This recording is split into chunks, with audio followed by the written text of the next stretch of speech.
do Modesto Carvalhosa, jurista com destaque na luta contra a corrupção e autor dos livros A Lei Anticorrupção das Pessoas Jurídicas e também o Livro Negro da Corrupção. Eu agradeço muito sua presença nesse momento em que todas as atenções estão voltadas ao Supremo Tribunal Federal e às decisões que envolvem principalmente o processo do ex-presidente Lula.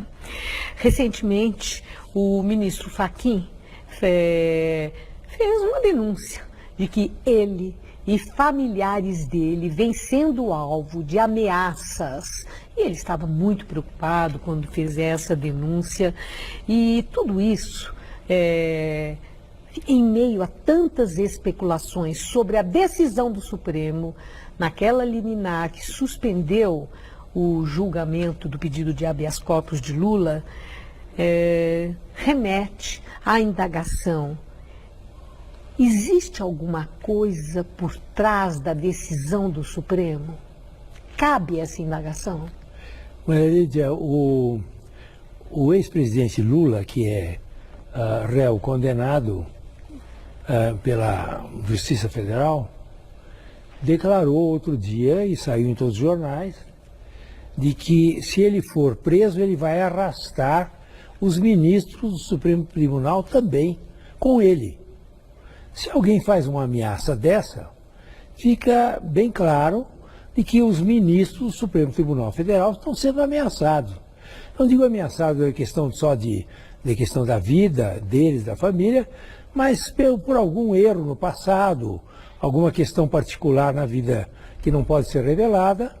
Evidentemente que a ameaça veio do próprio Lula nesse sentido. Vou arrastar comigo para a prisão também o Supremo Tribunal Federal. Aquela Portanto, decisão, a ameaça é clara. Sim, mas isso nos autoriza também a pensar que aquela decisão do Supremo de adiar o julgamento, de conceder a liminar e, com isso, livrar Lula da previsível questão da prisão pelo julgamento que aconteceria na segunda-feira no Tribunal Regional Federal da 4ª Região, o Supremo Tribunal exibiu medo de ser o responsável pelo pedido de prisão de Lula na Semana Santa e, com isso, gerar comoção popular ou atos de represália? São duas coisas.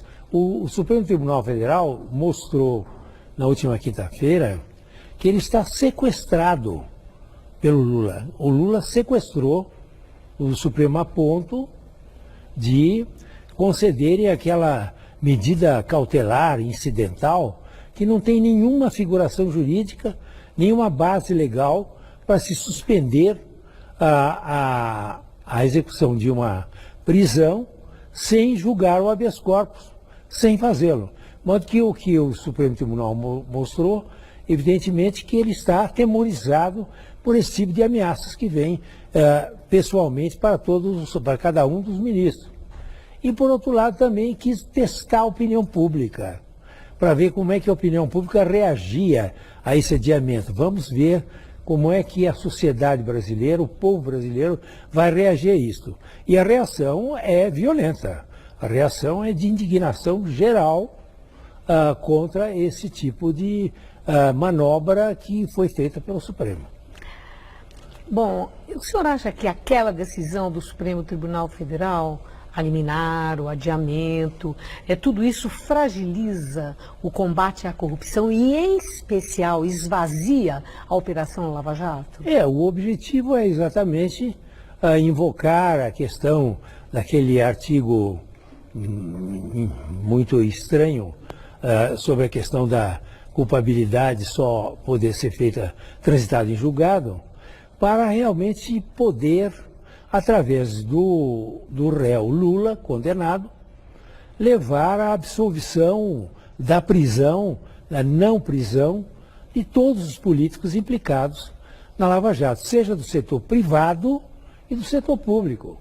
Ou seja, nós vamos, com essa decisão, eventualmente, que o Supremo tome de, com base num artigo estranho da Constituição, não deixar a prisão em segunda instância, levar realmente a o término da Lava Jato.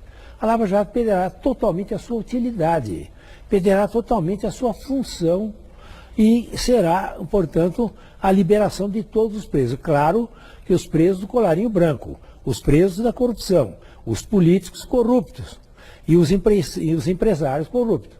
É claro que se for um preso comum aí do povo, que tem aí vários, milhares presos, esses naturalmente não serão beneficiados. Tem uma outra questão, eu recebi um vídeo seu que foi gravado logo após aquele bate-boca entre os ministros Gilmar Mendes e Luiz Roberto Barroso. E o senhor foi muito duro na crítica com Gilmar Mendes e elogiou Barroso, dizendo até que Luiz Roberto Barroso desagravou a nação e o povo brasileiro. Por que o senhor foi tão duro com Gilmar Mendes? Porque realmente o Gilmar Mendes é o símbolo da anti-lei, o símbolo do antidireito, é o símbolo do desrespeito completo a todos os princípios da civilização e do convívio social no Brasil.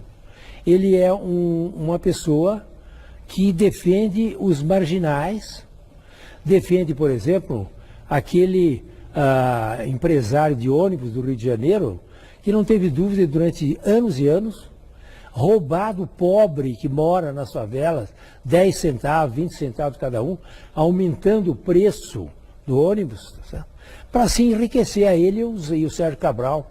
De modo que é um criminoso social esse homem, foi 2 vezes retirado da prisão pelo seu Gilmar Mendes. Mas o seu Gilmar Mendes representa o que há de pior na sociedade brasileira.